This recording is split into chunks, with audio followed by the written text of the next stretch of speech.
다음 키워드는 558조 예산입니다. 내년도 예산안이 어제 국회 본회의를 통과했습니다. 역대 최대 규모인 558조 원으로 당초 정부안보다 2조 2천억 원 늘어난 건데요. 박사님, 그만큼 채무 비율이 증가해서 재정에 부담이 될 것으로 보입니다. 그렇습니다. 어저께 정부와 여당 또 야당, 여야 합의로 내년도 새해 예산안 558조를 통과시켰습니다. 11년 만에 금액이 이제 국회에서 더 늘리는 것이었고 또 6년 만에 헌법이 정한 예산 통과 시한을 지켰다. 그런 면에서 나름 좋은 평가를 받고 있습니다. 예산 시한을 지킨다는 것은 국회가 앞장서서 법 규정을 지킨다는 면에서 상당히 바람직한 일이긴 하지만요.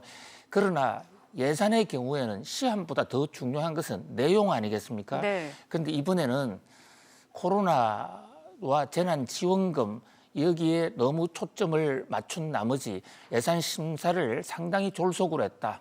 여당, 야당 무조건 이 정부의 재정 지출을 늘리는 쪽에 방점을 맞췄다 하는 점에서 부실과 졸속 그리고 국민 예산 낭비에 그런 소지가 있지 않나 그런 우려가 제기되고 있습니다. 네. 아무튼 국민들이 잘 지켜봐야 될 것 같고요. 또 하나 중요한 대목은 지금 그래픽에 나오고 있는 이 예산안 부수 법안입니다. 국회 선진화법이 통과가 되면서 우리나라 이제 국회에서는 예산안을 통과시킬 때 그 예산안과 관련 있는 법을 국회의장이 예산 부수 법안이라고 지정을 하면 특별한 심의 절차 없이도 같이 통과시키는 그런 식으로 법 개정을 했거든요. 네. 그래서 이제 어저께도 이 정부가 새해 예산안을 통과시키면서 무려 16개의 법안 개정안을 함께 통과시켰습니다. 국회 예산안 심의에 가려서 이 대목들이 제대로 국민들한테 잘 알려지고 있지 않은데요. 실제로 일반 국민들에게 국민들의 경제생활이나 일반 사회생활에 결정적인 영향을 줄 그런 법조항들이 많기 때문에 좀 꼼꼼히 살펴볼 필요가 있어요. 이를테면 소득세법 개정안 같은 경우에는 최고 세율을 45%로 올렸죠. 네. 현재 42%를 45%로 올렸습니다.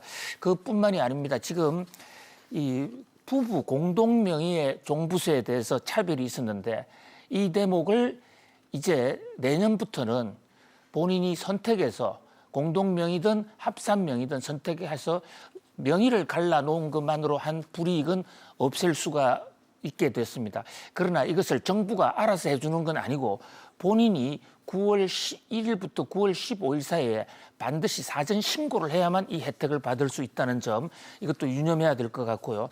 그다음에 이제 비트코인이 1년의 유예 기간을 거쳐서 2022년 1월부터는 본격적인 과세가 된다. 이것도 예산 부수 법안으로 통과가 된 얘기입니다. 네. 또 착한 임대인 세액공제 이것도 더 연장이 됐고요.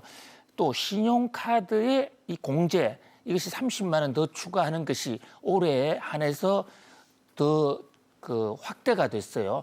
그래서 지금 연말정산 기간을 한 달 앞두고 있는데 여기도 참고를 해야 될 것으로 보입니다. 아무튼 새해 예산 규모가 많이 늘어났습니다. 그런 면에서 국가 채무가 이제 폭발적으로 늘어나서 당초 정부 예산안보다 훨씬 더 불과 2년 전만 해도 우리가 30%의 국가 채무 비율을 논했었는데 지금 그래픽에서도 보시는 대로 2020년도 본예산의 39.8% 그런데 2021년이 47.3%로 무려 10%포인트가량 엄청난 속도의 이 GDP 대비 국가 채무 증가율이 높아졌습니다. 전체 GDP 대비 국가 채무 비율이 OECD 비중으로서 국가 순위에서 절대액은 그렇게 높지 않다라고 하지만 이렇게 속도가 1년 새에 10%포인트나 올라가는 나라는 우리나라가 증가 속도 면에서는 세계 1위가 지금 되고 있는데 늘어난 이 국가 부채 비율만큼 국민들의 부담도 더 커질 것으로 보입니다. 아무튼 더 절도 있게 더 효과적으로 예산을 사용해야 될 것으로 그런 지적이 높습니다. 네, 계속해서 세 번째 키워드로 넘어가겠습니다.